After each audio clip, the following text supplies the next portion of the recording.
کله نبی علیہ الصلوۃ والسلام وفات شو، الله څه غمجنه ورځ ونه چې کله نبی علیہ الصلوۃ والسلام وفات شو. صحابه کرام وی کنه وی په کومه ورځ چې نبی علیہ السلام مدینه منورې ته راغی، وی قسم په الله چې په مدینه منوره کې به د څه شي ته کتل هغه به خوشاله، د مدینه منورې کوڅې خوشاله وي، د مدینه منورې بوټي خوشاله وي. خو چې په کومه ورځ نبی علیہ السلام وفات شو کنه، په مدینه منوره کې توره تیاره وه، هر شي ته به چې د کتل هغه غمجنو، چې هر څیز ته به د کتل هغه خفه و. نو نبی علیہ السلام چې په کومه ورځ وفات شو، ابوبکر رضی الله عنه نبی علیہ السلام چرته لېږلی و، په اجازت باندې بار ته تللی و. د عمر رضی الله تعالی عنه دماغو بالکل کار پرېښود، کار یې پرېښودو، توره یې راواغسته او داسې کړس یې وله ورکړو، منبر ته وختو. وی خلک وی دا منافقین، وی دا منافقین وی چې نبی علیہ السلام وفات شوی دی. وی زه دا خبره خو دې څوک وکړي، وی زه دې سر وم سر. وی نبی علیہ الصلوۃ والسلام د الله ملاقات له تللی، څنګه چې موسی علیہ السلام کوهي تور ته تللی و. نبی علیہ السلام وفات شوی نه دی، دا وی د منافقینو یو پروپاګانډه خوره کړې ده. دماغ یې کار پرېښود د عمر رضی الله تعالی عنه. علي رضی الله تعالی عنه بېهوشه شو، بس هغه بېهوشه پروت دی. عثمان رضی الله تعالی عنه چاړه شو، د جومات په یو ګوټ کې ناست دی، څوک چې ترې نه څه تپوس کوي بس ښه نه ښه نه، خبرې نشي کولی، چاړه دی، د جومات په یو ګوټ کې ناست دی. ابوبکر رضی الله تعالی عنه د بار نه راغی، صحابه کرامو نه یې تپوس وکړو، وی زما محبوب څنګه دی، زما محبوب څنګه دی؟ صحابه کرامو یې نشو ویلی. وی ولې نشي ویلی؟ وی چې سوایو عمر توره رایستلې ده، عمر توره رایستلې، څوک نوم نشي اخیستی.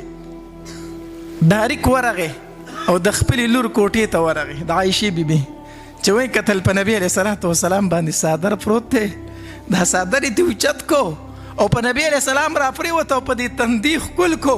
وی طبت حیا و میتا، و زما محبوبه څومره په ژوند ښکلی وې، څومره په وفات ښکلی یې، چې په ژوندانه څنګه ښکلی وي، په وفات د هغې نه ډېر ښکلی وي.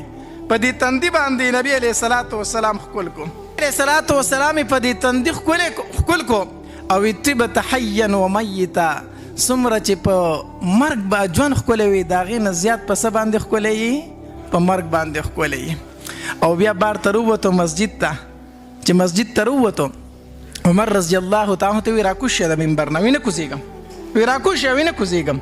ابوبکر رضی الله عنه جومات ته سیټ ته لاړ او خطبه یې وویله او دا آیتونه یې وویل، وی وما محمد الا رسول قد خلت من قبله الرسل افإن مات او قتل انقلبتم على اعقابكم ومن ينقلب على عقبيه فلن يضر الله شيئا.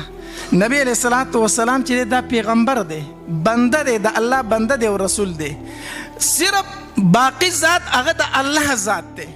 کو نبی علیہ السلام د دنیا نه لاړو، تاسو به څه کوئ؟ دین اسلام به پرېږدئ؟ دا آیتونه یې وویلو.